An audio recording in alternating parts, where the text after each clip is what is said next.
back in college, I was on a nature hike with a group of students when we happened upon a stream. Some stepped carefully from stone to dry stone to get across, others waded through the water. I noticed a tree branch hanging overhead, so I took a running start, grabbed hold, and swung freely to the opposite bank. It wasn't exactly wide, a few more followed my lead.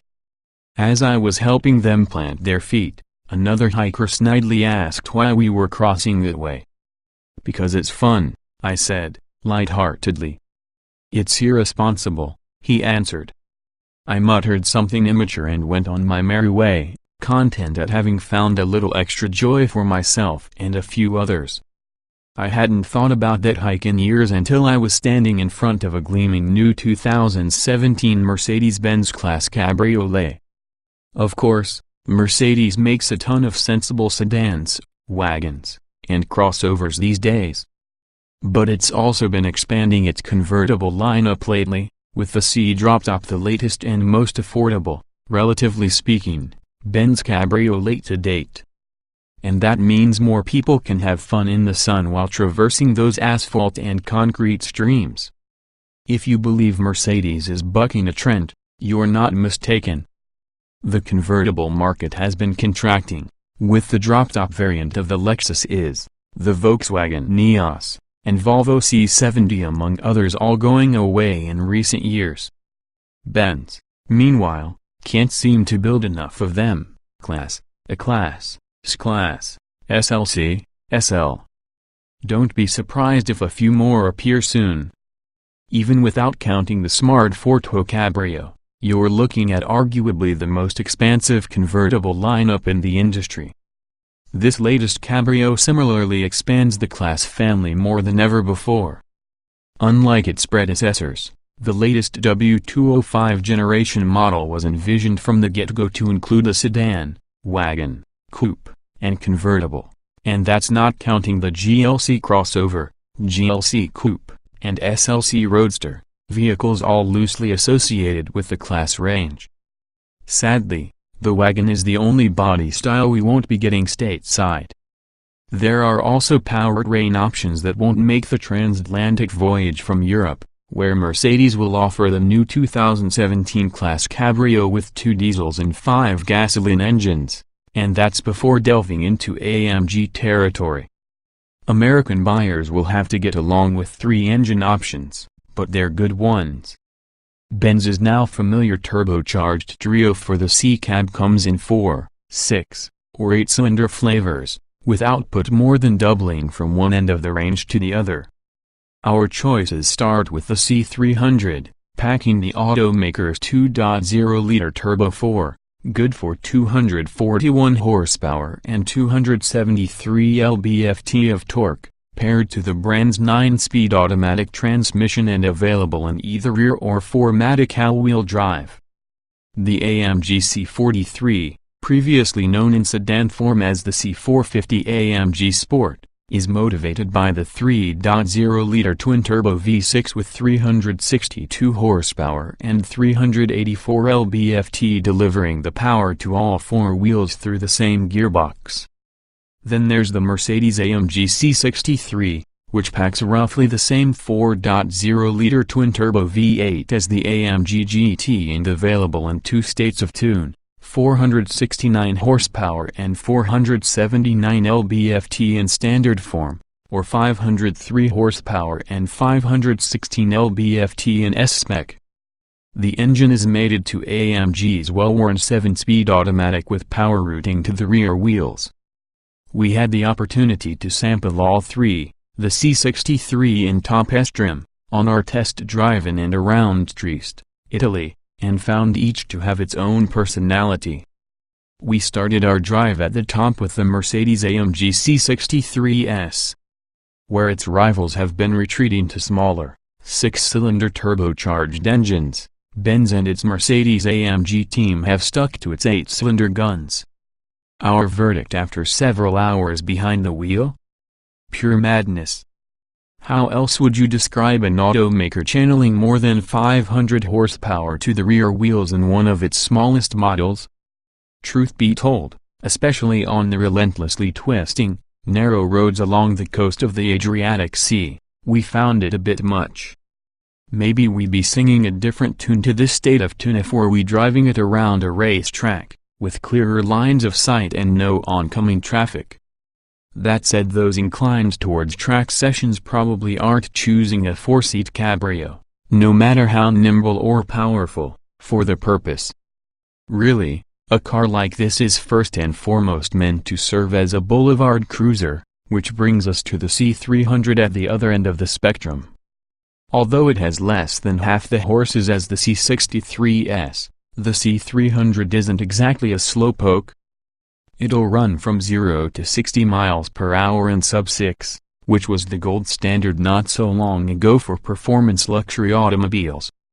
Not surprisingly, next to the C63, the C300 felt decidedly more laid back and better suited towards cruising than speeding. It still proved willing to play in the twisty bits, though, and we even got the tail to step out a bit on a damp, winding road.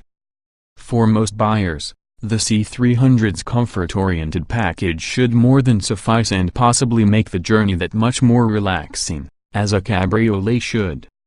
The C43 middle child emerged as our favorite. It fairly evenly splits the difference between the C300 and C63 in terms of displacement, cylinder count, and output, but its sporty demeanor and performance capabilities bring it closer to the 8-cylinder model, not a surprise given the AMG in the name. The C43 takes just 4.7 seconds to reach 60 miles per hour, compared to 6.3 seconds for the C300, 4.1 for the C63, and 4.0 for the C63S. It transmits its power through Benz's 9-speed gearbox, like the C300, and comes with all-wheel drive as standard equipment, optional on the C300 and not available on the C63. As you'd expect, it's a more willing dancer than the C300, but it won't threaten to bite your head off at every turn like the C63. It's also considerably lighter and a couple inches narrower than the C63, and shares most of its bodywork with the base model, making it easier to position on narrow roads than the somewhat overdone and unwieldy C63. Cycling through the dynamic control modes elicits an incremental transformation in the vehicle's behavior as the steering, transmission, and suspension alter their temperament from eco and comfort modes through Sport and Sport Plus. There's also a programmable individual setting for the driver's own favorite combination and even a race mode for the C63. We inevitably favored the two sport modes in whichever version we drove, but we were left with little doubt that each had its place. Regardless of which engine you choose and which mode you put it in, the new class cabriolet has a lot to offer as a whole.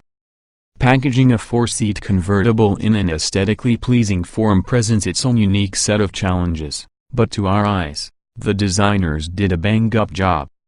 It feels well built, and its interior is fitted with all the creature comforts and top-notch materials you'd expect from Mercedes. Despite the wide open cabin, torsional rigidity felt solid with no trace of the cowl shake that once plagued open-top models. We resisted closing the roof as colder winds blew, taking advantage of the wind buffeting mechanisms, including Benz's available air cap wind deflector at the top of the windshield frame, to enjoy leisurely conversation even at highway speeds. But when the rain started falling, the acoustically insulated soft top kept us well sheltered from the elements, taking just 20 seconds to open or close, even at speeds of up to 30 miles per hour. 2 days of driving from Italy to Slovenia and back again didn't leave us as tired as we might have emerged from less pampering modes of transportation, and we dare say we enjoyed riding shotgun under the open sky almost as much as driving it. Almost. We did encounter a few small issues, however. Chief among them was a frustrating satellite navigation problem that routinely failed to distinguish between a curve in the road and turning off it, instructing us to turn where we needed to stay on course and failing to direct us which way to go at junctions. The wide center stack and console struck us as somewhat overbearing, especially swathed in the C63's glossy expanse of carbon fiber. and clearing the C63's massive side bolsters on ingress proved a small hurdle, though we appreciated how well the seats kept us in place once underway. Those relatively minor issues aside, we were impressed by Benz's transformation of one of its core models into an open-air experience that excels as both breezy cruiser and supercar-like performer. Equally striking, however, is how Mercedes has found the time and resources to add more convertibles like the 2017 Class Cabriolet to its stable and bring them to a new market segment where more customers can get at them. Chalk it up, then, as a win for the fun set, which cruise at their own chosen speed with the wind in their hair while thumbing their noses at the responsible crowd. 2017 Mercedes-Benz Class Cabriolet specifications on sale, fall price, $51,000, C300, base RWD engines, 2.0 liters turbo-dock 16-valve i4/241 horsepower at 5,500 revolutions per minute, 273 lb-ft at 1,3004 revolutions per minute, 3.0 liters twin-turbo-dock 24-valve V6/362 horsepower at 5,500, 384 lb-ft at 2,004, 200 revolutions per minute, 4.0 liters twin-turbo-dock 32-valve V8/469 500 horsepower at 5,506, 250. 479 516 lb-ft at 1,7504, 500 transmissions, 7-speed automatic, 9-speed automatic layout, 2-door, 4-passenger, front engine RWD, AWD convertible EPA mileage, 1,823 2,530 mile per gallon, city/highway, estate LXWXH. 184.50 187.0 by 71.371.9 by 55.5 55.2 in wheelbase, 111.8 in weight, 3,6384, 310 pounds 060 miles per hour, 4:06.3 seconds top speed, 130,174 miles per hour. Show more.